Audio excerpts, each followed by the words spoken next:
I'll be candid with you. I got my second 5G shot today, and I feel a little weird and more than a little poopy. But will that stop Paul, the saltiest of them all? No. Tonight, in our ongoing series about cults, we take a look at one of the largest and most socially accepted cults in the world. Millions of members, explosive expansion and growth. Nothing sinister at all. Draw the shades. Look over your shoulder. Cut the lights. Because if you're watching this episode, then they are definitely watching you. Scientology tastes oh so creepy when it's deep fat fried. Oh, Scientology. Always forget Scientology exists. And You then, do? Yeah, and then I remember, and I'm like, oh, fuck. You know what you think of? Like, damn, wish I invented a scam like that one. Well, you know what I really think is just like, it doesn't really seem like something that should be real. Like, it really seems like something from like a fucking crazy ass movie or something. Yeah, it does feel like a giant like alternate reality game that like the people who are involved in it are playing to like dupe us all into thinking this actually exists. But unfortunately, not the case. It's just very strange. I don't know if you guys remember. You probably do. We did an episode on L. Ron Hubbard very early in this show. Yeah, it was like it was like in our first handful of episodes that we ever did. Yeah. We're not going to cover a ton about Hubbard tonight because we've already like kind of taken a look, but I recommend you go take a look at that if you're interested in this as well. We're going to talk broadly about Scientology. I pulled a lot of stuff here just for my reference, but I kind of envision this as being a pretty discussion-based episode. I should say here at the top that I have a slightly unhealthy obsession with Scientology and have for probably about 10 years now. I got into it because my dad had a paperback copy of Dianetics, The Modern Science of Mental Health, written by Hubbard. It's kind of like self-help pop science. One of the few books I ever have seen a commercial for on television. Pretty crazy, right? Dianetics. Yeah. Yeah, you don't usually turn on the TV and see an ad, for playing for a book. Even from best-selling authors like, fucking Tom Clancy or whatever. They're not like, Tom Clancy got a new book out, y'all. Like, they figure out other ways to advertise. Isn't the book supposed to be I kind of saw like an ad for fucking sorry. Dianetics, like on TV. They had, I don't know if you guys remember. It was like a there was a volcano. guy. Yeah, it was well, the one I saw is a guy, he was like, they kind of made it like kind of funny, I guess. There was a dude that was like trying to like walk on like hot coals and stuff. And he was like, It's like, is it really worth going through this just to find the truth or spiritual fulfillment? Find something rational in Scientology, Dianetics, whatever. So this is what the Scientologists call the bridge to total freedom. And this is one of the more simplified maps of this. There are really, really, really detailed maps of what you've got to go through. But this gives you the basic idea of your path from being a normal Joe pleb, or as they call you, a wog, which, as we'll learn, actually may have racist connotations, but we'll get back to that. They call you a wog when you're uninitiated in Scientology. So you start over here in the public, you see. And you can see mixed in with the public are field staff members and the books. So L. Ron Hubbard's books and the dissemination of that. That is supposed to funnel you towards the centers. These are where you go to get your personality test, where you take your early courses, where you get funneled into Scientology. Then that you can see how it goes. Funnels you to the offices, to the central orgs, all the way to St. Hill Manor, which at the time that this was made was the spiritual mecca of Scientology. Now that is in Clearwater, Florida. So this is an older bridge here. And then you go to an advanced org for your upper level OT training. And at the time that this was drawn, OT5 was the top level. So this is the means by which Scientologists undertake personal development. So processing is the actual process of auditing, which directs questions towards areas of travail in a person's life to get rid of barriers that inhibit his or her natural abilities. So, TJ, let me audit you real quick. You want to go along with it? Yeah, Close your eyes, okay? All right. And really honestly try and root yourself in present time to the best of your ability. I know it's hard. The mind is a chattery thing, but root yourself in present time. Make my voice the only thing that exists. Now, as you're listening to me, I want you to recall a time in your life where someone betrayed you. Have you done that? Do you have that in your mind? Mm-hmm. How did that make you feel? Betrayed. I mean, how did that betrayal make you feel? Angry. Angry. Yeah. See, now at this point, if I were actually processing you, I would ask you very personal questions. Who betrayed you? You don't have to tell me. Oh, yeah. I'm not actually processing you, but that's the point. It's like it gets deep, right? I could do here. Let me try and do one that maybe you could tell me. All right, close your eyes again. All right. Root yourself from present time. Okay. Make everything my voice. Okay. Recall a time as a child when you did something wrong. Okay. You have that in your mind? Yeah. Walk me through the incident. I was up in a sort of treehouse sort of structure, and I was at a friend of mine, I guess kind of friend, named Jeff, and he was like being really like mean and just like saying like, you know, I couldn't be there, I couldn't be in his treehouse and all this. So I pushed him out of the treehouse. And I jumped down and I started punching him in the face. And then what were I you ran feeling? away. Can you feel how you felt at that time still now that you're recalling this? Yeah, I felt enraged, almost blind with rage. And then after I did it, just like insane with grief. Do you feel a little bit of that coming up now? Because I see your needle floating a little bit. Do you feel a little bit of that? Not obviously not the same, but a little touch of that grief and that regret still? Yeah. All right. Go through the incident again. Start from the beginning and give me more detail.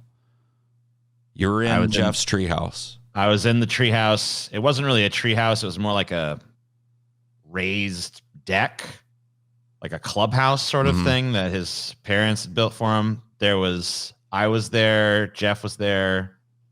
His brother, whose name I can't remember, was there. Some other kids from the neighborhood were all there. And he basically just declared in front of everyone that I wasn't allowed to be there. And it made me very angry. Why did he declare that? I don't know. I was very... Was he picking on you? Did you not fit in? I didn't fit in with the crowd as much as like other people. So I got really fucking pissed off, and I felt really like alienated from others. And I pushed him off of the treehouse, and I felt like a rush of satisfaction. And I jumped down, and I just started punching him in the face. I was just like out of control with anger. I was just so furious. And then, you know, at the point where I did regain control, I was just like so upset that I'd lost control to that extent. And like the trouble I was going to get in, and just like the confusion of being in this very primal moment. And I just remember running away crying. I remember hearing later that he had like got 2 black eyes and busted fucking lip and all kinds of other injuries from the incident. Do you feel a little of that charge blowing off that since the first time? Yeah. It's all a little bit. Yeah. A little bit less. Just a little tiny bit less of a response in yourself when you recalled it that second time. Yeah. That's what, okay. So you can stop now if you'd like. Right. That's what Scientology is about. But if I were really processing you, I would have taken you through it 15 times in a row. Right. Until the point where like it'd just be like it become mechanical, and I wouldn't have any emotional attachment. It's not to something it that you have right. It's not something that you don't tell people often because you have a little bit of guilt about it, or it's not something that makes you feel bad to think about, so you kind of push it down. Now it's something that's so rote that you've told somebody in so many different ways with so much different detail that you no longer carry it, right? So when you think about it, it no longer gives you that. This is, of course, Freudian psychoanalysis. Basically, I was gonna say, in TJ's defense, Jeff was a real fucking prick.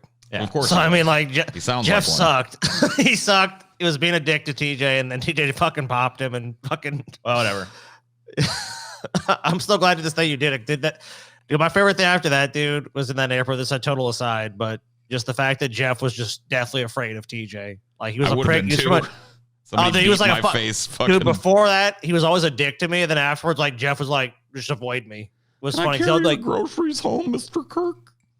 Well, dude, it was a 180 because he was one of those just like jockey fucking asshole kids. Is like everything like I can do it better, and then TJ did that to him like, hey Jeff, just run away. It's like oh shit. So TJ, my view of the story is you're a hero. I don't think I ever actually saw him after that again. He was definitely afraid of you. Yeah, I don't think I ever actually laid eyes on him again. Then he got beat up by another big kid in the neighborhood named Jason, and then he was just done being a prick. Well, he was a little fucking asshole. So what you guys are about to witness is a literal coup d'etat. Ladies and gentlemen, the event starts now.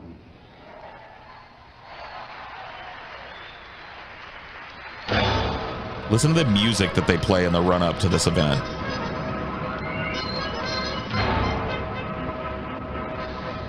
Gotta get him hyped. Yeah, all the theatrics on display here. Dun, dun, dun, dun, dun, yeah, look at a big band. How ominous it is, though. Yeah, I know. Yeah, it's like the danger scene in an action movie. Yeah, it really does sound like that. Well, you gotta get the audience hyped up. Like you're in the jungle, like, oh shit, the predator's after me or whatever. Yeah, it sounds like you're being chased by a leopard through the jungle. Or it's like the overture for a film. It's like you're like, okay, the movie's about to start. Yeah. Does kind of sound like a really shitty version of the opening credits to Predator now that I listen to it. Like the credit song of Predator when the credits are rolling. But anyway, so a little background here, okay? David Miscavige was basically L. Ron Hubbard's water boy in his declining years. He was his gopher. He kind of hung around and went and got him stuff to eat and made sure that his house got cleaned up and made sure that he drove him around and stuff. So David Miscavige and only a couple of high-ranking members of Scientology at the point where this speech is given know that L. Ron Hubbard is dead. Okay? He's died of old age. David Miscavige is a nobody in the church. Nobody knows who he is. And this establishes his leadership of the church, this speech. We won't watch the whole thing, obviously. It's a long speech. But the beginning of it is very poignant. We'll listen to maybe 5 minutes of it. We can pause as we go. Okay. Thank you. Hello. My name is David Miscavige, and I'm very happy that you could all make it to this important briefing this evening. Okay, how about now? In 1980, LRH moved off the lines so that he could continue his writings and researches without any distractions. So go ahead and pause it. He moved off the lines. That means he kind of like stopped being a public figure because he was going insane and was no longer able to keep up his personal hygiene. Yeah, I remember that from the from our episode on. So there's your first lie of the night. Wasn't he living in like a trailer, basically? Yeah, not a trailer, but he was living in a tiny little kind of like ranch house in Hemet, California. For many years, Ron had said that if he were given the time and if others wore their hats and did their jobs running and expanding the church, he would be able to concentrate on and complete all of his researches into the upper OT levels so that the bridge would be laid out in full for us all. Over the past 6 years, LRH has indeed been intensively researching the upper bands of OT. You are already enjoying the fruits of some of these researches, most notably solo knots. Solo knots is it's a lot of things, but it's basically like self-auditing that we talked about earlier. That's the church. Gotcha. Right.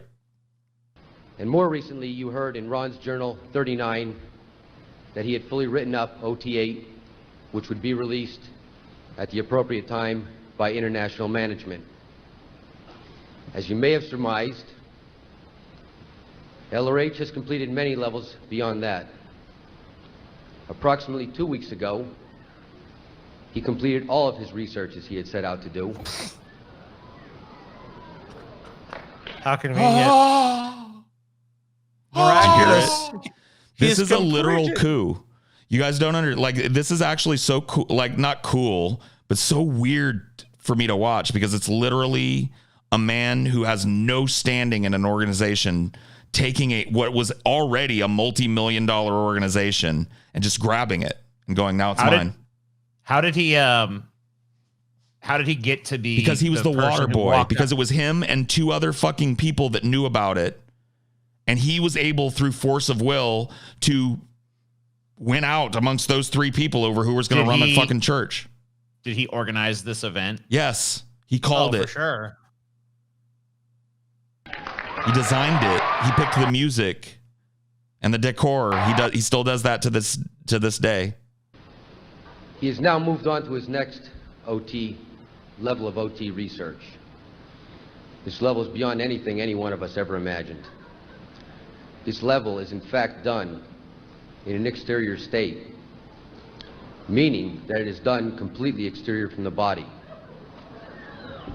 At this level of OT, the body is nothing more than an impediment and encumbrance to any further gain as an OT. So basically, like the He's way dead. the way of saying he's dead is like he has moved on to yet a higher OT level where he will no longer need his mortal body. Think about the implication, though. The encumbrance. Yeah. He sent me to tell you about it. He moved on to a higher level. See? Snuck the premise by you, just like a Nazi, didn't he? Mm-hmm.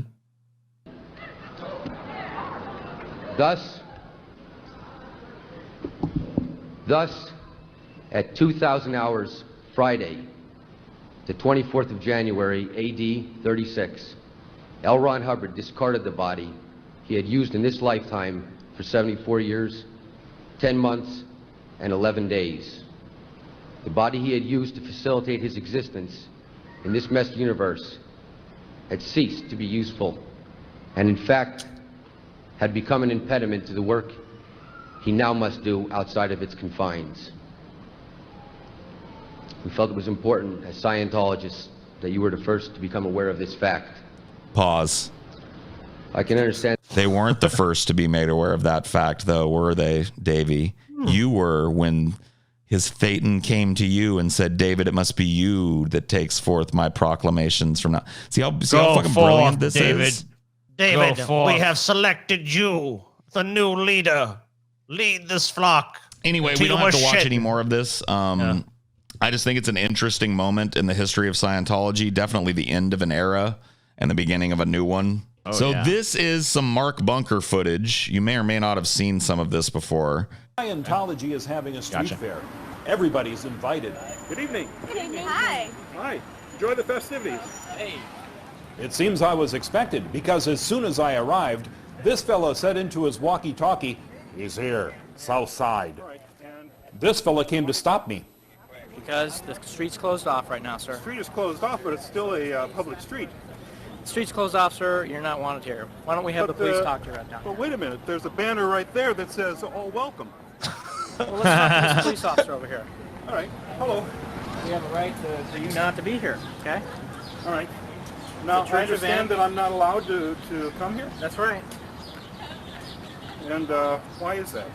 Because the street, we have a permit for the street, sir. I'm not going to talk to you while you have a camera on me, okay? Well, why not? Because I don't want to. So put the camera down. All right, officer. Yes, sir. Typical pig what is the maneuver. problem? There is no problem.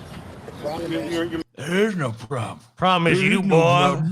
Let me tell you, they fucking found some like geriatric 1,000-year-old cop to just be like, Oh, he's on the payroll. yeah. Oh, no problem. Yeah, Scientology Sonny, owns this street. You'll have Sonny. to be on your way. You're gonna have to move on, mosey on along now, Sonny. Scientology owns this here street. Manhandling the camera. I won't point the camera at you. Just going to manhandle it. Okay. Now you're I saying. mean, you're using excessive force. Yes. Yes. All right. Excessive force, huh? Why can't I be here? It's a private street. No, it's not. It's not a private street, is it? It's a private street. What? This here's a private street, Look, Sonny. normally a public street, today a private street. All the residents. It's closed tonight. Okay? I called the police department this afternoon, and they said that this is a public street and that we were allowed to be here. Good. Not tonight is not. They have a permit and it's closed. A permit That's why for- they have it all blocked off here, okay? This is a private party. You Is do this something not open to the public? Well, they don't like cameras around here. They didn't like having cameras pointed on them when they came to my Why? house to pick at me, Sir, which I've is never why I heard brought a that. camera I out have here. no idea about your house. So if I put the camera... I don't know nothing what you're talking about, you crazy. Sir. So anyway, he doesn't linger on this for much longer. He's pretty soon approached by some actual Scientologists. All right. What are you afraid of? What are my crimes? What are you afraid of? Don't you have a team of What are people? you afraid of? Why are you What afraid am of I Hubbard? afraid of? Why are you Yeah. afraid of Hubbard? Yeah, You know what is your problem? Why This are you- guy here, by the way, the I'm lanky asking dude on the left, that's Dan Murnin. He's an OT8, so he's supposed to have complete command over matter, energy, space, and time, be immune to all illness, and be able to read minds. So I want you to keep that in mind as you listen to, particularly to Dan on the left here talk. You don't have permission. He's about to get Put the owned. camera I mean, down. clearly he can read his mind. Put the camera down. Yeah. You don't have my permission. You What are don't. You gonna can't do with face us without a camera, Mark. Why don't you put the camera Nice down and view. face us? I Yeah. can- Familiar I with can that face term? you. I mean, I'm here. What are you afraid of? What am I afraid of? What? You answer my question. Well, there's plenty to be afraid of. with Answer my Scientology, question. But I'm here, aren't I? What are you afraid of? Answer. You haven't answered my question yet. What are you afraid of? I'm not afraid. I think Don't you you are, see Mark. me You, here? you wouldn't be afraid if you weren't doing what you're doing, Mark.